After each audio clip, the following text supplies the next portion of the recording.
Well, imagine creating your own country and then creating your own pseudo law enforcement.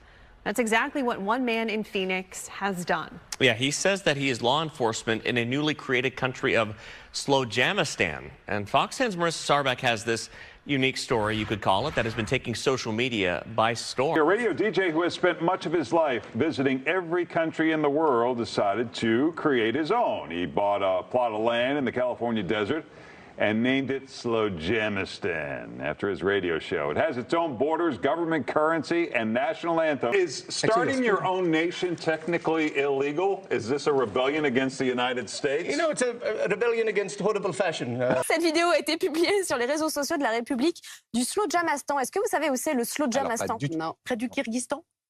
Non, pas tout à fait. Ça sonne très Asie centrale, mais il y a un piège. Exactement. Mais non, parce que c'est dans le désert californien et c'est un micro-pays. T'es loin. Ouais, c'est un peu loin, mais je voulais pas trop le dire. Un micro-pays qui a été fondé fin 2021. Alors on rigole, mais il a quand même son propre drapeau, regardez. Il a aussi son propre hymne national, sa propre monnaie. Vous allez voir les billets apparaître. Groland. Groland.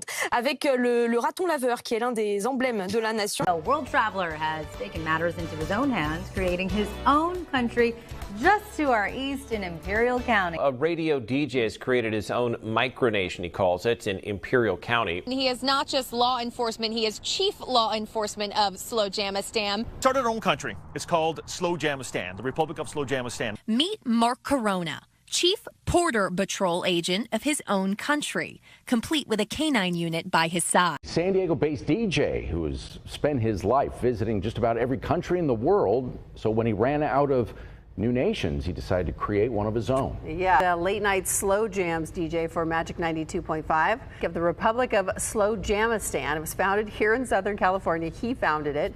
He purchased 11 acres of land in Akatua Wells. And I want to start my own country. Well, they did. Now, Mark says they do have their own laws in Slowjamastan, and they include no Crocs at all, no feet on the dashboard in the car, and you must eat string cheese the correct way. That is not by biting it, but by peeling it. In Slowjamastan, by the way, we also speak in accents. So normally in Slowjamastan, we do have an accent while we're there. This is my American accent. My real accent, this is my actual accent, my friend. This is the real accent right here. This is how I talk. This is the Slowjamastani accent. I have learned the American accent very well. I'm very good at it.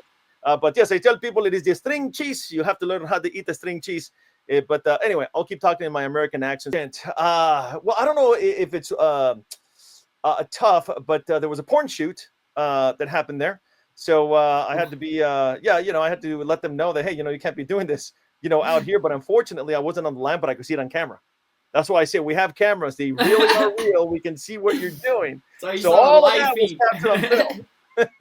So the live feed of porn that you got right there. Absolutely. We're like, what is happening out there? And when we got on the speaker, it scared the crap out of them. They got dressed and took off. I'm in Riverside, California. And I'm a trivia host. I do both on the TV screens, but I also do it live. So I was at this casino that we do every single week. And it was a brand new casino. I'm sorry, not a brand new casino. It was a brand new trivia night for that casino. So I came out to California in my Border Patrol truck, but I wasn't in my uniform or anything. I was in my trivia uniform. Okay. So I was on my way to go do this live event. So right as I'm turning, and the casino's got, I don't know, maybe 2 more minutes to get there. Right as I'm turning, I saw the officers that were parked there. But I didn't think anything of it. None of us ever harass us, especially city cops never give us a hard time. Usually it's the highway patrol, that maybe has never seen us before. But city cops, dude, they don't care. This city cop apparently cared. So I'm going to, and all of a sudden I see him pull out, and I'm like, nah, he's not coming after me. And like, nah. Okay. So I keep driving and all that stuff. And all of a sudden, woo, I see the lights, and I'm like, what the hell? I'm like, this guy's pulling me over. I'm like, all right. Well, I'm kind of a smart ass. So I turned on all my lights. I get down. Here's the funny part. I get pulled over in front of a Mexican restaurant. Okay. Wow. So the irony in all of that. So I'm in front of this Mexican restaurant, and they all have cameras on all over the roof. And then the guys inside are taking video. Like, what the hell's going on? A Border Patrol guy just got, pulled over. They're thinking that something's going on with this Border Patrol guy. It's so funny because, people that didn't get the joke. So here's what happened. This is, going back to what you're saying about how people wanted to move to Slowjamastan. what happened was, with all the media attention that we got, and since it went worldwide, one country in particular didn't. I don't think the joke really transferred well to their country, and that was the country of Bangladesh. So, yeah, I saw there was so many citizens. and I feel bad for them because they don't understand that it's satire. We had to put on an autoresponder because we still, to this day, we get so many inquiries on how they can move here, if we can help them move here, if we can get them the passport. We have people begging us, dude. We have sob stories left and right, and we're just like, dude, they don't understand. This is not a real, country.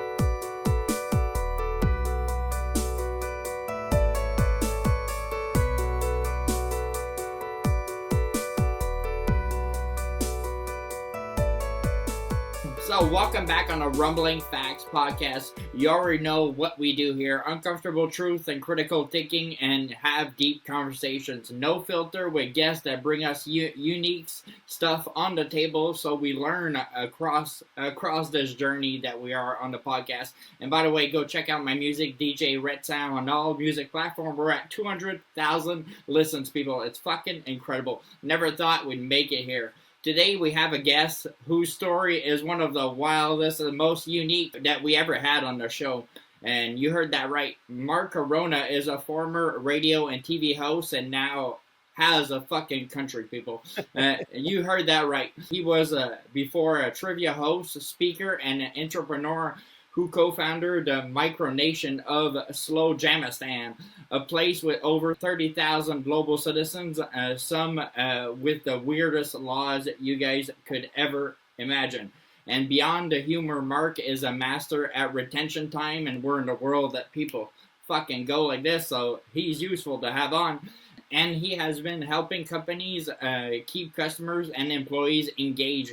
He's been featured at the 2024 NATO Summit, and they don't invite anybody there, people. It's not like those TED Talks there. This is rare. Not a lot of people get to show up there. And he even got arrested, believe it or not, driving his custom Border Patrol truck. We're diving into this insane story of how he built the Republic of Slowjamastan and the lessons he learned.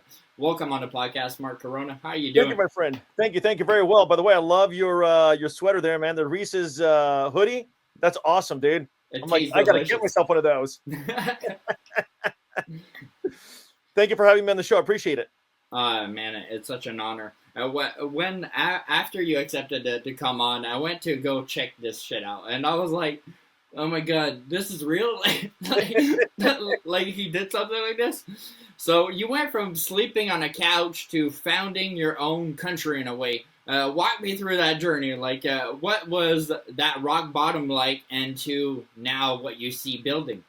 You know, I love that. I love the first impression that you get when you go and you find out that this place is real, because that's the impression most people get, right? They're like, wait a minute, is this place real? Is this a real thing? And I tell people, yeah, it's a real place.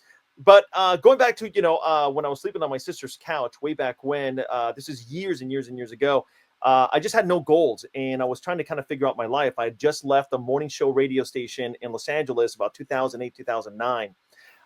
We had gotten let go. The economy had changed, and the recession had started. And so we were kind of out of a job, basically. And I had to move back to Arizona, and I didn't have any plans of doing anything, and I couldn't figure out my life. And it seemed like everything I touched turned to crap. Nothing seemed to really want to work out. Until one day I said, I gotta come up with a goal. I gotta make a goal for myself. And that was what changed everything, is once I came up with a goal. And I started to attract things into my life. So long story short, I ended up moving back to Phoenix, Arizona, and I ended up becoming a trivia host. Yeah. And I was just a little trivia host from local bars and restaurants, and just a couple, like 2 or 3. And next thing you know, I said to myself, I want to be more than just a trivia host. I would like to be a national trivia host. Now, this isn't something that people think of No. even existed. It's just something I made up in my mind. I said, well, this is what I'm going to do. I'm going to be a trivia host. And then I started believing that I was going to be a trivia host. And I believed it was going to be national. I believed in. So anyway, I called myself America's trivia host. I went around telling people I'm America's trivia host, even though I'm only at one bar. But here I am telling people I'm America's trivia host. And it seemed to, the more I said it, the more it became a reality in my life. So we ended up creating this wild idea, and we created the world's only television-style trivia game show for bars, for restaurants, and for corporate events. Wow. And it acts just like a TV show. And now you see me on all the TV screens. If you walk into a sports bar that carries our game, you'll see me on all the TV screens with high energy music. I'm high energy, asking questions, and people are answering and winning stuff at the end of the night. And the game has become so popular that now we're in over 100 different locations, and we're growing at a fast pace across the country. We're in Nevada, we're in Colorado, we're in Oregon, and it's just growing. We're in California as well, and we're just growing. From there, my next goal, my best friend, had traveled the world, all 193 countries. He's the one that called me up with an idea, and he said, dude, he was on his last country. He said, dude, I want to start my own country. And I thought, well, that's a stupid idea, but you know what? I like stupid. Let's go ahead and do it. Let's start our own country and see what happens. Next thing you know, we started a country. We bought the land, and then we put up a sign, and all it said was, welcome to the Republic of Slowjamastan. Yeah, I saw it. All the sign said. That day, hundreds of people started coming to our website. We had no idea what was going on because the website broke down. And we're like, what the hell is going on? For sure. It's not used to having that much traffic out. We weren't used. No, not at all. The website was new. There was hardly anything on it. And then it kind of dawned on us. We're like, dude, I think people are coming to the website as a result of the sign. That's got to be it. And sure enough, it just snowballed from there. Then CNN got a hold of it, and then CNN really broke the news on Slowjamastan. And from there, we just exploded, and we went freaking worldwide. So it was quite a wild adventure, from sleeping on my sister's couch in 2009 to starting my own country of Slowjamastan based on setting goals. What I really appreciate, I went to check out the site and everything. I checked every fucking page. And what I really like is that you show the journey of Slowjamastan. There's and it's literally that date, this happened, the flag here, and boom, boom, boom. So you see how it grew, and I really appreciate that a lot of companies, even Burger King, should do that. It's really interesting for the person to, when you go get a product, understand where are the foundations of this fucking place there. And so when did Slowjamastan stop being a joke and you're like, oh fuck, like this is starting to get real, because there were some people that are like, can we move there? So when did it stop being a joke and you're like, damn, this is real though? Well, it's funny because us being in radio and being radio personalities, we're used to the entertainment, we're used to the theater of the mind stuff, we're used to being funny, being silly, things like that. And yeah, it was kind of a joke at the beginning. It was just kind of a thing we were doing. We had no idea what was going to happen or where the heck this thing was going to go. And I think the moment we realized it is when we started having people literally buy stuff from us. When they started buying stickers. Once we realized they're buying stickers, we started adding more products, and then we came up with more ideas. And honestly, the ideas were coming just because of what people were asking for. Yeah. And people started asking for passports, and they were asking for all kinds of different merchandise. So we started putting up passports, and we started selling coins, and we started selling all kinds of different things. Mm-hmm. And that's how we knew. We're like, holy crap, dude, like this is not just a silly joke that we came up with or something silly that we were doing. We are literally in business. We are literally in business. Like people are asking and buying all these different things. So we had to move quickly. We had to start adapting really fast and trying to figure out what we were going to do.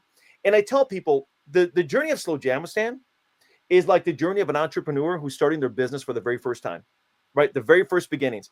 Our company, or I should say really, our country works just like a business, the same things. All the fundamental, not fundamental, so all the foundations of starting a company are also applied to us. We've sort of done the same things to kind of get to where we are. So once we realized that this was more than just, a silly thing, that's when we started really going above and beyond so that we could serve the people that were coming to Slowjamastan, and that's how everything started getting created. The laws came into play, the vehicles came into play. We started doing interviews everywhere, and just last weekend, as a matter of fact, we just did another interview with the LA Times. Wow. They came down, did a quick interview with us, but that's something that's always happening. We have a travel show we're going to be on this coming weekend, which is going to be really cool. So it just morphed so quick. For sure. And I look back and I go, God, that was 4 years ago that we started. 4 years ago. It feels like we've only been doing this for like a year. I mean, that's how fast things have moved.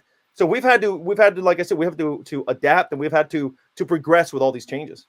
And as well, like, stop people from coming, because that was one thing that I heard that you guys had problems at the beginning, because they were like, oh, we can just go. Yeah, you can go at the sign and everything, but it's still a private property. But it's like people were so entrenched in it right away. How, like, because in life, I find that they make everything to separate people.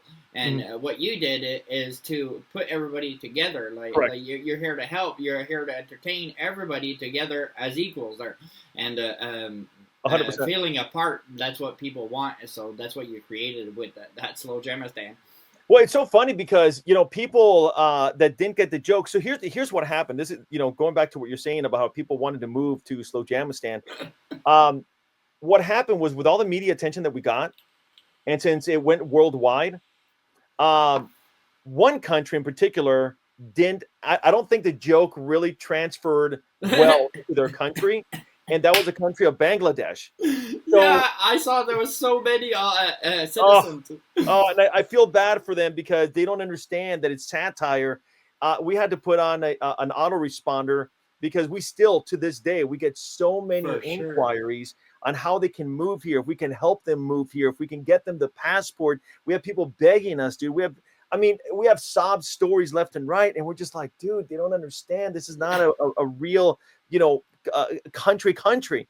This is satire. This is fun. This is a thing that we now understand is a place for inclusivity where everybody is welcome, right? With all of our decisive times and the things that we have gone through over the last few years, with just the American government, we wanted to be different. We didn't want to separate, as you were saying. We wanted to bring together. And it's funny because I say, there's a little saying that I have, the U.S. Border Patrol, their job is to detain and deport. My job is to import and retain. I import the citizens and we retain the citizens. We don't kick them out. We bring them in, but virtually, of course. Now, you can visit the land. Don't get me wrong. There is land. We can take a photo of it. Absolutely. That sign there for sure. Absolutely. There's a lot of things on there, actually, not just the sign. We have a square, we have the flag, we have a phone, and we're still going to be putting more things in there. There's one thing we're going to be doing that's really cool. I can't say yet because it's something we're going to unveil later on. Yeah. But yeah, it is a place that people can come to, and people come there all the time. And I will say this: the cameras are real. For anybody wondering, the cameras are real. We have already seen a lot of things because people think they're fake cameras. They're not fake. They're real. me is something that always pissed me off in life, especially in high school, because that's when you were seeing that shit, and you put a law on that shit. So I appreciate that. So we can't eat cheese like the one that we pull there straight up like that because you're not doing it the right way. So what do you do with these people after you see a crime like that? Well, let's talk about the first law. The first law in Slowjamastan is we ban Crocs. So the Swiss cheese looking shoe. Yeah, we do not allow Crocs in Slowjamastan. They are a monstrosity, an atrocity. We just do not allow them. As a matter of fact, if I catch you wearing Crocs, I will forcibly remove it and beat you over the head with it. And if you still haven't learned your lesson, we do have what we call a crocade, where your head goes in and your arms go in, and then we put a piece of wood that closes up on you, and then we'll slap you a few times with your own dirty Croc. And if you still haven't learned your lesson on the Croc situation, we do have one last resort. It's called the Slowjamastan Re-Education Program, and we do have a 100% success rate. When you come out of that re-education program, you'll never want to say the word Croc again. You'll never want to think about a Croc ever again. So people know about the Croc situation. As far as the string cheese, here's the thing: how do you eat your string cheese? It's a string cheese, so you pull it as a string. You don't chomp it. We're not barbarians. We live in a civilized society. You pull it gently, lovingly. That's how you eat your string cheese. If you don't know how to eat string cheese, you do not belong in Slowjamastan. And if I catch you with it, I will simply take it and slap you across the face with it and toss it. and make you start all over again. We give people the string cheese challenge, and we don't tell them what we're going to do. I simply carry them in my vest. This is my interview uniform, by the way. I have a tactical vest. In my tactical vest, yeah, that's where I have my string cheeses up in the little covers there. And when people come along that don't know about the string cheese, you just give it to them. Yep, and I'll say, we're going to do the string cheese challenge. Go ahead and eat this. And we'll just wait and see what they do. If they peel it, they're welcome to come in. If they bite it, you're out the door, my friend. We're going to have to put you into the re-education program. And you even help him, telling him, like, this is a string cheese, like, challenge. My friend, this is we have an accent in Slowjamastan, by the way. We also speak an accent. So normally in Slowjamastan, we do have an accent while we're there. This is my American accent. My real accent, this is my actual accent, my friend. This is the real accent right here. This is how I talk. This is the Slowjamastani accent. I have learned the American accent very well. I'm very good at it. But yes, I tell people it is the string cheese. You have to learn how to eat the string cheese. Anyway, I'll keep talking in my American accent so that your listeners can understand me better. What's one of the craziest things that you had to deal with as a chief patrol agent? Ooh, as a border patrol agent, well, I don't know if it's tough, but there was a porn shoot that happened there. So I had to be, I had to let them know that, hey, you can't be doing this, out here. But unfortunately, I wasn't on the land, but I could see it on camera. That's why I say we have cameras. They really are real. We can see what you're doing. So all of that was captured on film. So the live feed of porn that you got right there. Absolutely. We're like, what is happening out there? And when we got on the speaker, it scared the crap out of them. They got dressed and took off. I saw that you literally built your own border patrol vehicle. I'll put it on the screen right now. And at some point, you got arrested because of it. Can you tell us what happened there? And can you walk us through this moment? Like when you saw those lights, they were like, what the hell? You're like, am I doing a crime? It's funny. I love the border patrol truck. It was such a great invention of ours to come up with it. It's called Porter Patrol. We switched the P and the B, and most people can't tell. When you see it, it looks like it says Border Patrol on it. It's hard to tell. Yeah. Many times when I first got started, I was always getting pulled over. All the time I was getting pulled over, right? Because no one knew what it was. Border Patrol pulled me over. Highway Patrol pulled me over. You name it, I was getting pulled over. But once they got to know who we were, they were no longer pulling us over. Now it's more of like the peace sign. They're like, oh, those are the Slowjamastan guys, And I always tell people, I'm like, now that all of law enforcement knows us and they no longer, give us a hard time. In fact, they follow us. I now tell people, I'm like, if I was doing anything illegal, this would be the greatest illegal scam that we ever pulled. If we were doing any drug trafficking, if we were doing any human trafficking, no one would ever stop us because they think that we're doing this whole, satire thing. Of course, I would never do that. But I think about it. I'm like, we would get away with so much. Good thing I'm not those kinds of people. But the arrest really was more of a detainment. So here's what happened. I'm in Riverside, California, and I'm a trivia host. I do both on the TV screens, but I also do it live. So I was at this casino that we do every single week, and it was a brand new casino. I'm sorry, not a brand new casino. It was a brand new trivia night for that casino. So I came out to California in my Border Patrol truck, but I wasn't in my uniform or anything. I was in my trivia uniform. Okay. So I was on my way to go do this live event. So right as I'm turning, and the casino's got, I don't know, maybe 2 more minutes to get there. Right as I'm turning, I saw the officers that were parked there, but I didn't think anything of it. None of us ever harass us, especially city cops. Never give us a hard time. Usually it's the highway patrol, that maybe has never seen us before. But city cops, dude, they don't care. This city cop apparently cared. So I'm going to, and all of a sudden I see him pull out, and I'm like, nah, he's not coming after me. And like, nah. Okay. So I keep driving and all that stuff. And all of a sudden, woo, I see the lights, and I'm like, what the hell? I'm like, this guy's pulling me over. I'm like, all right. Well, I'm kind of a smart ass. So I turned on all my lights. I get down. Here's the funny part. I get pulled over in front of a Mexican restaurant. Okay. Wow. So the irony in all of that. So I'm in front of this Mexican restaurant, and they all have cameras on all over the roof. And then the guys inside are taking video. Like, what the hell's going on? A Border Patrol guy just got, pulled over. They're thinking that something's going on with this Border Patrol guy. So the guys pull me over. They come over to the truck, and the officer's looking at the truck, and he goes, what is this? and then I'm in my accent. I go, what do you mean, my friend? What are you talking about? He goes, well, what is this Border Patrol truck? Are you a Border Patrol agent? I go, the Border Patrol agent for Slowjamastan, my friend. And he's looking at me, and he's looking at the truck, and he's like, sir, you're impersonating the Border Patrol agent. This is illegal. Then I got into my American accent, and I'm like, no, sir, I am not impersonating the Border Patrol. He goes, well, it says Border Patrol on your truck. And I'm like, and no, it doesn't. I said, you need to read it again. And he kept looking at it like very confused. So he made me get out of the car. So now I'm getting out of the vehicle. I'm like, all right, what the hell is going on? I'm like, dude, I'm not a real Border Patrol. I said, man, I'm a Border Patrol agent for the country of Slowjamastan. I said, that's it. It doesn't say Border Patrol anywhere on here. So I'm not doing anything illegal. So they pulled me out of the truck and they put the handcuffs on me. Yeah, and like you're a criminal. Oh, yeah, now it got real. I'm like, oh, what the hell's going on? They're like, you're impersonating the Border Patrol truck, so we're going to go ahead and detain you and probably take you to jail. So I'm like, what the hell? Dude, I'm only like 30 minutes from going to do my show. So I'm like, I got 30 minutes to go do this. And I'm like, really, I at this point, I got really nervous. I'm like, oh my God, what am I going to do? So I get thrown in the back of the car, of the police car, and they're checking out my truck. They're turning the lights on. They're just trying to look for anything that they can find, right? Yeah. So as the other officer is sitting inside the police car with me, him and I got to talk. So I asked him, I said, hey, so how long have you been on the police force? He goes, actually, I'm brand new. He goes, I'm actually training. And I'm like, son of a bitch. Yeah, he's trying to They're show example. training this guy, and they use me as the example. That tells me that guy knows that I am not a real Border Patrol truck. He knows I'm not impersonating, but he wants to show the rookie how the job is done. And I'm like, that's what this is all about. This makes more sense. He was trying to make it so hard for me, so he calls his boss, his supervisor, okay?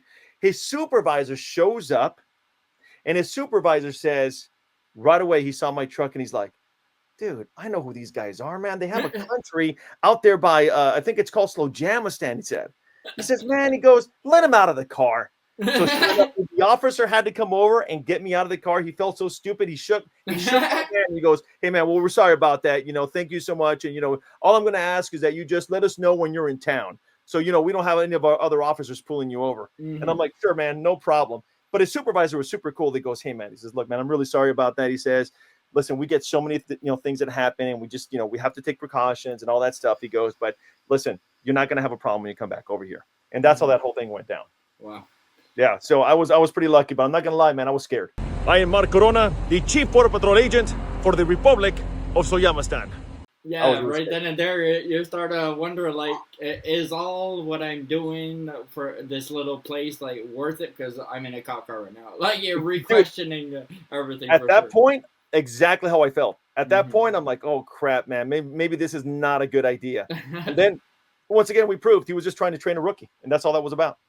You have actually diplomatic meetings, and you have been recognized at the NATO summit. Do world leaders take you seriously, or they think that it's all a fucking joke? So NATO, oh man, NATO is very, very hard to get into. It took us a year to really get approved to even get into. I don't even NATO, know how they approved you. It's incredible. Yeah, I mean, dude, it's not something that anybody can just. You can't just go to NATO. It doesn't work that way. It's a very particular thing. But it was such a great experience. And, I went in this uniform because obviously I knew that I was going to get, past security if I went in my tactical uniform whatsoever.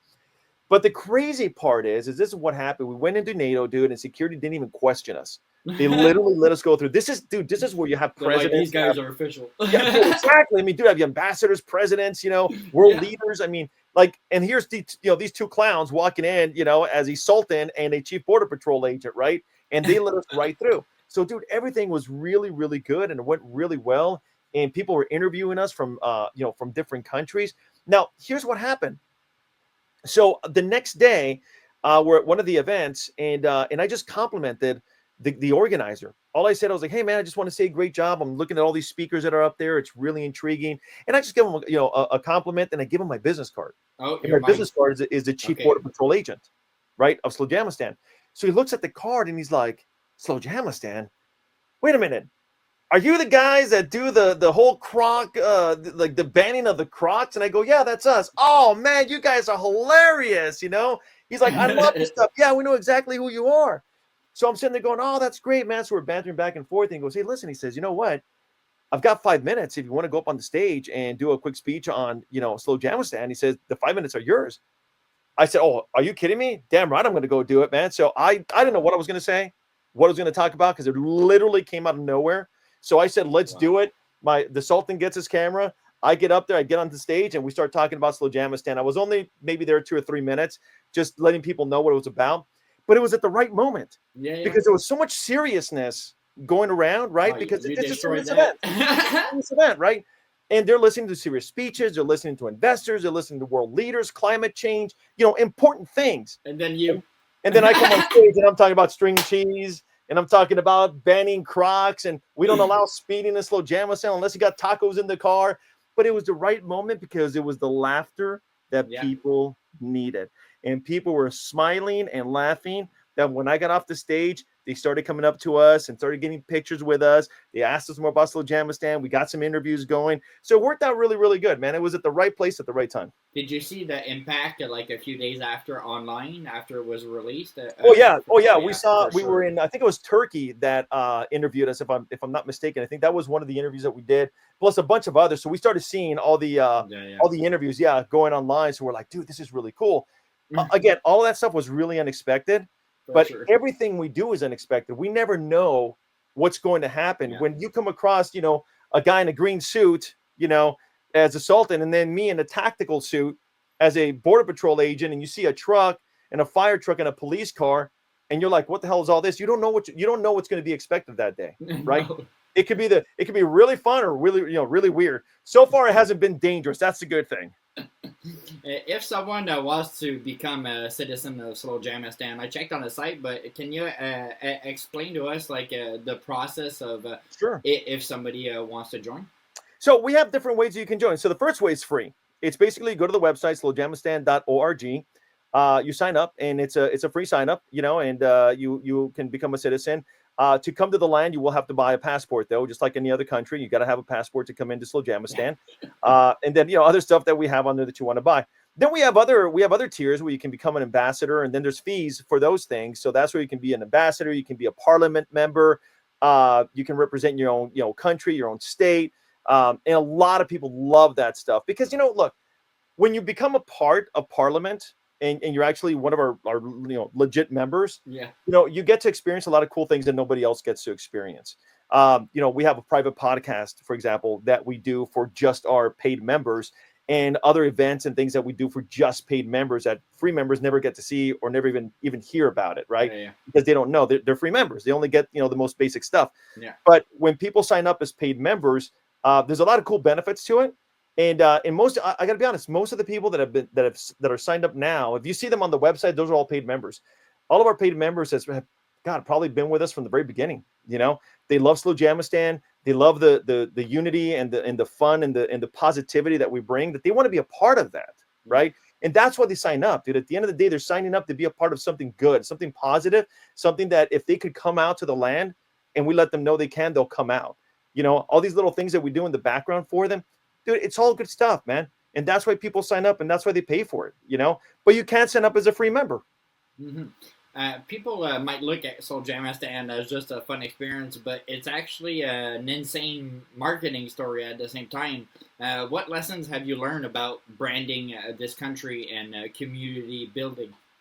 When it comes to branding, I think it's like I was saying earlier when we first started the interview, it's like any business, you have to do your marketing. You have to be unique about the way you do your marketing. And I'll give you, this is what I've learned. I'll give you some examples just from doing Slowjamastan, how we do things differently. And our marketing, which is a lot of the laws, is what really does a lot of our marketing for us. And we know that those are the marketing vehicles that we use. What I've learned for business, for example, and I'm going to talk about the bar business because that's something that I do a lot in trivia. It's kind of like when somebody starts up a bar, a sports bar, right? Usually they do the same thing that everybody else is doing. And then they wonder why their sports bar closed down in less than 5 years or why they're not having the success that the other guy is having. I always say you have to do things different. If I was going to start a sports bar today, for example, I would start it up as a theme. My favorite movie is Back to the Future. I would do a Back to the Future bar theme. That's how I would go. I wouldn't just do a sports bar. Wow. Yeah, I would go Back to the Future sports bar, Wow. and drinks would be, named after the movie, and I would have logos and all these cool things that I would have. But that's what I've learned from marketing through Slowjamastan that applies to any business. It's like, if you start marketing yourself differently and you become unique and you come up with unique ideas that no one else is doing, you will become memorable. Everybody else will become forgettable. And that's how we've also built a community of people. All these people that come along and are part of Slowjamastan, it's because they believe in the things that we believe: fun, unity, inclusivity. And I saw as well that let's say somebody has a particular business in Slowjamastan, a paid member, that there's some that you guys help to grow whatever he's doing. So I feel that's really nice. There are a lot of like groups like this. They won't. It's like they're just there to entertain you and that's it. But you're really there taking steps and helping people. I find that fucking incredible, because a lot of people don't do that. And what do you think makes this movement? Because now you're over 30,000 citizens at least. And what's been the key, you think, to making people like truly feel like they're belonging to this country that you created? I think it's a constant change. The constant change is what we're doing every day, right? We're not just doing the same thing. It's not like when you sign up on a membership, you get the same thing and that's all you're going to get over and over and over again, right? With us, it's always a different adventure. It's always a different experience. And I think that's what keeps people interested in what we're doing, because we're always doing something different to bring to the community, right? So it's not the same thing all the time, and you're not just getting the same things all the time. So I think it has a lot to do with, for example, going to the travel show, going to the NATO, going on, doing media interviews, going down to LA and in Hollywood and rolling in a limousine, and making a big scene. Like we've got Secret Service and all these different things that we do. That's what we look at it like a TV show, right? What's the next episode? So how every can we episode, entertain the world? Absolutely. We're trying to always keep it like a TV show and think of what the next episode is going to be. Start writing the next episode so that people aren't bored and going, kind of over this whole thing, right? We try to stay one step ahead as much as we can. But that's the one thing I've learned is just, you got to keep people not only entertained, but we do help them. Like if they want to be Border Patrol agents, right? Get them set up and all that stuff, right? But we don't just get rid of them once they've signed up. It's like, all right, they signed up, we got our money, let's move on, On the contrary, we try to stay in contact with as many of the people that we can. We try to help promote the stuff that they're doing if they want to promote more. We have some very active members that are constantly talking about Slowjamastan. Dude, a lot of these people get their own business cards. They get, they're all, they're passing business cards. Awesome. We've sold states. People can be governors of their own states and they promote their states. And then we bring all these people together. I think that's what really makes Slowjamastan what it is today. Yeah. It's this is real community, raw, like, dude, to the ground, real community, bonding, real creation, real community creation, very solid. Well, what's one of the biggest unexpected challenges of running your own country? Everything is an unexpected challenge. You never know what you're going to expect. There's always something's always happening. We're like, oh my God, when did we think about doing this? One of the challenges we had people tried to steal from us, and they tried to break into the border guard, into the border shack, and tried to steal some things from us, right? And immediately, just to tell you how much of a community we have, as soon as that broke, first of all, the news broke it, and the news they put it everywhere. They started putting these thieves on blast, everywhere. The community started posting everywhere. And dude, within 24 hours, we knew who these people were. Wow. So that was probably one of the biggest, serious challenges that we have faced in the 4 years that we've been doing this. The other challenges is just people coming onto the land and, just being dumb, being silly, but nothing that's illegal. You know what I mean? But every day is a different challenge. Like if I could pick out one, I wouldn't be able to pick out one. It's like every day there's something different, For sure. Yeah. When you're running your own country, there's shit gonna go down. All the time. Something's gonna happen. For sure. Something's gonna happen. You talk a lot. I saw a lot of your stuff, and you talk a lot about the power of positive video messages for customer retention. What's one example where a simple video made a massive difference? Oh man, dude, I'm glad you brought that up. Good question there, because actually, so I call them PVM. So positive video messages, man, any business can really apply this to their own. If you have an email list, if you have, social media or anything like that, one of the things that I found, and I actually found this by accident. One of the things I found, the benefits I found was that one day I sent out a video to one of our members, and it was just a simple, I don't know, maybe 15 seconds in my Slowjamastani accent. and all I did, I was like, hey, my friend, it's the Chief Border Patrol Agent of Slowjamastan. I hope you're having a fantastic day. I just want to say hello and thank you for being a member, my friend. I hope that we can connect soon. That was it. That's all I said. Dude, I get an email back within minutes. This person was having a really hard day that day. They were crying. They were, whatever was going on in their lives. They said that the video I sent them completely changed their day. And it made a real impact. And I started getting all these different emails. So I started sending out more. And I realized, I'm like, this is actually a good thing, because this is what we promote positivity. And I know we have a lot of members, and so, it's hard to do it for that many people. Yeah, but eventually I'll get there. Yeah. And so I try to do anywhere from maybe 10 to 15 in a month, right? Because it also takes time, on top of everything else that we're doing. For sure. And I'll send out these short video messages that just say something like, "Hey Samuel, just want to say what's up, man. I hope you're doing well, my friend. Thanks for being a part of Slowjamastan. Hey man, if you ever want to connect with me, let me know." And dude, that's it. And people send me emails back all the time. Chief, thank you so much. Man, you made my day. Hey, you put a smile on my face. Dude, I knew that those videos were impactful. Absolutely. And I started realizing that's a great way to communicate, especially with people in other countries. What a great way to communicate with them by sending them a message. And not only that, you're saying their name.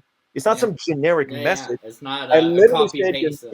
I said your name on the video. I said thank you for whatever it is that I was, thank you. In some cases, if I have something to give away and I just want to pick something, randomly, I might just say, "Hey Samuel, just want to say hello, my friend. By the way, I'm giving away a free coin, and I'm going to give it to you." And I'll do things like that as well, just randomly. I don't pick anybody in particular, just randomly. If the moment hits me, I'll do it. But the PVMs, the positive video messages, any business can apply this for their customer base. Absolutely. You want to retain your customers? Instead of sending loyalty programs and generic emails and generic and new subscriptions. Yeah, exactly. Renew your subscription. It's time. Yeah. How about sending me a personal video that's from the CEO or somebody up in management that says, "Hey Samuel, I want to thank you so much for being a member of our community." Or, "Hey man, thank you for coming into my we never got one message from Netflix since the beginning. Hey, by the way, thank you for your billions." Nothing. Can you imagine if the CEO of Netflix suddenly said, now obviously he's got a lot of people to, that would be almost impossible. Yeah, right? but he could do a mass message. "Hey, by the way, I appreciate y'all." Yeah, and he could. Hey, listen, I would love to call you each by name. I obviously can. He could do something, right? Positive video messages really work for small to medium businesses. That's where these smaller, medium businesses can really sustain their customers. If they were to just take the time to do a quick 15-second video, dude, all you do is grab your phone, man, hit record. "Hey, Samuel, what's up, man? I just want to say hello, dude. Thank you so much for being, a part of my business or for buying in the last 30 days. Boom, send it out. What's so hard about that? Yeah, people don't realize the impact of just a message like that. For example, my mom, when I went to high school, I was realizing I was quite different than most guys. I'm OCD, but I didn't understand it then, and we didn't know what it was.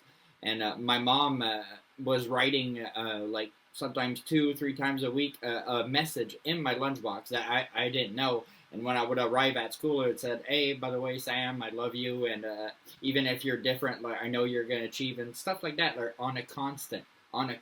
And that there, I'm telling you, that high there lasted a few days there of just one positive message to another person, showing respect to that other person passing beside you can make a huge difference. And you don't know what type of day that person is having, and that could change everything. So that is fucking nice. It really could. And I tell people, you should practice this in your business. If you have a small to medium business, it can make all the difference in the world. Why do you keep sending generic emails out? Right? Why do you keep sending loyalty program, crap? Why do you keep sending flyers out in the mail? How about one small message and start doing it every week or every month? I mean, it's not that hard. Dude, it will be impactful. Like you said, your mom putting a message in your little lunchbox and stuff, and you're opening it up and you're seeing that. Yeah, it's going to make your day.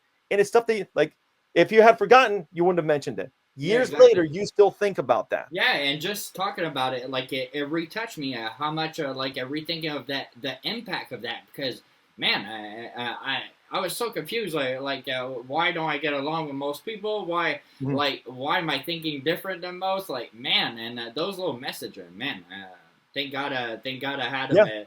It's incredible, but a lot of people nowadays are so into social media and just trying to invent like they're always happy and everything online, when being vulnerable and being positive with others instead of judging them can really change somebody's day. But we don't really we never see the impact on the it's like compare like back in the day in the 50s, you would call somebody a bad name, you would see the impact right away in their face. But now it's such a free-for-all because we don't see the comeback right away. So, man, a lot of people are getting, because bullying just got worse now. So what you're doing with positive message and even helping companies, because a lot of companies could use that to build. Yeah, you worked with brands like Marriott and Mattel. What's one thing these big companies get right about customer retention that smaller business can fucking learn from? You know, I'm not sure on the customer retention part with the bigger companies, because I actually focus more, and maybe I need to rephrase that on the site, but I focus more on their employee engagement for the bigger companies, more on employee engagement, because especially in the bar and restaurant business, corporate bars and restaurants, hotels and places like that, they have a huge problem with employee retention, big problem. Yeah. That industry there, the hospitality industry, has a huge retention problem with their employees. And so when I come in and do trivia is used as a retention and engagement tool that brings people together from all kinds of different departments and normally would not talk to each other, or maybe see each other in passing, and maybe they just know their names because of their name tag, but they don't know anything else about that person. Or maybe it's a Del Taco that works at another Del Taco in a different city, and they've never met. All of a sudden, trivia brings them together, and they're having a good time, high-fiving, having drinks and food together, and getting to know each other and bonding, right? And now creating new friendships. That's what I do as far as engagement for these companies. It's more on the employee side of things, where the smaller companies would be more on the customer retention side of things, like the local bar and restaurant business. That would be more on the customer retention side. The bigger corporations, that's more on the employee engagement side. Goal settings has been a huge part of your journey. What's one moment where a clear goal completely changed your life? The moment that I was living at my sister's house, sleeping on her couch, and I had to sit down at the chair, and I was in the kitchen table one day, and that was the moment that I said, what's the problem? Why am I where I am right now? Why am I broke? Why am I living like this? Like I never saw myself in this situation. And I remember just sitting right there at the table one day, and I'm just thinking like, what am I going to do to change my life? Because I was really down and out, man. It was just a really rough, bad, dark time in life. And I remember just sitting there at the table, and all of a sudden it hits me, and I'm like, I know what the problem is. When I left LA, I was so depressed because my whole radio career was down the toilet, and I never established a new goal. I never set a goal. I ended up wasting 4 years out of my life because I forgot to set a goal. In all my life previous, and I started looking back, all the times previous, I used to set goals for everything. I used to have a goal for this and a goal for that and a goal for this. And those things would always happen because I had something to aim for. All of a sudden, 4 years wasted, and I'm like, I didn't have to waste 4 years. I could have just set a goal once again. Once I set the goal, that was the transformative moment in my life right there. That's where everything changed. And all of a sudden, I started to come up with ideas. I ended up back on the radio for a second when radio was still kind of at the tail end of people caring about it. And then from there, I moved on to the trivia, and then so on and so forth. But it all started with having a goal in mind, and one goal only, not 50, literally one. What is it you really, really want? And attract it into your life. Don't chase it. Attract it into your life. It's like when you got that top hit. When I got what? You wanted a top hit as a DJ. Yeah, it's kind of exactly like my whole life. Out of nowhere. Yeah, as a kid, I wanted to be on a song, on a hit song. And dude, out of nowhere, I had no connections, no nothing, but I believed in that goal. It was a goal in my head that I believed in it. And every day I thought about it. It's like, one day I'm going to be on a song. One day I'm going to be on a song. And one day I was on a song, and the song was a hit. All because you had goals, dude. That's why I believe You need so goals. strongly in setting a goal for your life. And whatever that is, the way it works is simple. Once you have a goal in your mind, attract it. Start thinking about it every single day. Think about it. Think about it, because what happens, your behavior starts to change. And things you start doing are automatically changing. You don't even realize it. Yeah. And that's how your opportunities start to come into a reality. It's not that you're just going to sit there and think about a goal and suddenly God's going to say, hey, here it is, right? Exactly. It's more about the more you believe it, you'll talk about it. And the more you talk about it, that message will get to the right person. And then the right person will get to the next person. All of a sudden, you're being called for that opportunity. So I talked about being on a song all the time. I used to say, one day I'm going to be on a song. I want to be on a hit song. And all of a sudden, because I would say it all the time and I believed in it, I said it to one person, I said it to another person, and then it just got out. And all of a sudden, the opportunity was there. And it's all because you believed in it. Yeah, when you start believing, it's great. But like you said there, your habits are going to start coming into play. Without you being like, oh, I need habits to get to my million. No. Concentrate on the million constantly there, and you're going to see that your path right there is not made for it. And automatically, you're going to start drifting away to your goal. But you need a fucking goal, people, or else you're just aiming for nothing in the pitch darkness. You need a goal. That's why they say aim for the stars and you'll fall on the moon. It's exactly for that. You need a fucking goal, no matter how high it is. Well, so, I think just going back to when I told you earlier, becoming a national trivia host, like that wasn't a thing that existed. That wasn't a real thing. It's not a real thing, but I believed it was. And I started calling myself America's trivia host. And I would tell everybody. It was on my business cards. It's on my TV screen outside. It's everywhere. I put it on my website at the time. I put it on my website. It was on everything. I kept saying I'm America's trivia host. And dude, I became America's trivia host because I said it, I believed in it, and I was telling people, and suddenly the opportunity started appearing. Like you said, I love what you said. You start drifting towards your goal, and you don't even know it because your habits are drifting you towards your goal. The more you think about it, believe in it, and say it, and talk about it, the more drift that's going to get you to that goal, dude. It's a good way to put it. If someone is listening, stuck in their life, broke, sleeping on the couch as well, what's the first step that they should take besides fitting a goal, obviously, to start something big like you did? The first thing you want to do is come up with an idea. All right. Most people can't get past the idea. Come up with an idea and then get past the idea. Don't try to perfect your idea. Don't try to make it great. Don't try to make it, I'll get it out there once it's done this. Or else it's procrastination. Dude, exactly. Or else it's procrastination. We would have never gotten Slowjamastan going if we just kept waiting to say, well, hang on, we need to do this, and we need to have this, and we have to have the laws, and we have to have the shoes, and we got to have the. Are you kidding me? We just started. We had the idea. Let's just go. See what happens. If it fails, it fails. Jesus, take the wheel. But it could also explode and put you on the worldwide map like it did for us. Absolutely. Because we started. We just did. Because of OCD, I waited 20 years to start releasing music there, believe it or not. So I've been writing for 21 years. I just released last January of last year for the first time. So it's been a year or 2 months. See, I would have been releasing the moment I recorded my first one. I've been like, release.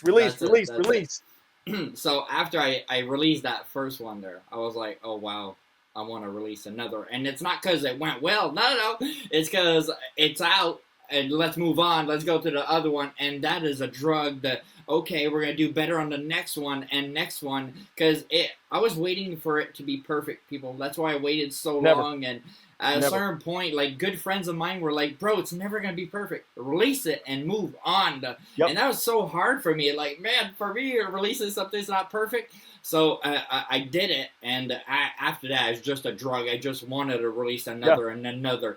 So it's just starting that it's very hard. It's like starting a business. It's the same thing. You releasing song is the equivalent of starting a business. If you don't put it out there, you're never going to know how it's going to be. Whatever you consider perfect is not perfect to somebody else. Whatever you consider not perfect is perfect to somebody else. You know what I mean? You just got to let those things go and just put them out there. When you put it out there, dude, let the market tell you. If they tell you it sucks, good, because now you're going to go back and go, so why does it suck? What do I need to do to perfect it? Or at that point, you can start working on the perfections, and eventually you're going to hit home runs. So, Mark Corona, thank you for coming on. Where can everybody find you and find your socials and the website? So for me personally, markcorona.com. Obviously, you can go to slowjamastan.org. or porterpatrol.com. Not Border Patrol, porterpatrol.com. Those are the 3 places that you can find me, my friend. Perfect. So thanks again for coming on, and have a great weekend, everybody.